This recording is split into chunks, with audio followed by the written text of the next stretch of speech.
How to use Duolingo Leaderboards effectively. Hi everyone, I'm here to assist you today. Without any delay, let's jump right in. First, open Duolingo app on your device. Make sure you're logged into your account.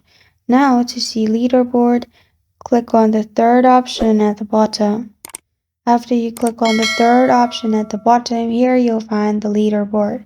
You can simply scroll through it and click on the person to see their XP. You can see XP of the week, their streak, and everything. You can also follow the person if you want. If you're already a friend, you can just scroll through it.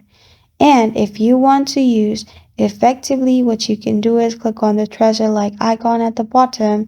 Here you'll find daily quest. Complete the quest and you'll get XP, and according to that, you will be at the top of the leaderboard. And this is how to use Duolingo leaderboards effectively. Thank you for joining me today. If this video helps you out, please leave a like and subscribe for more.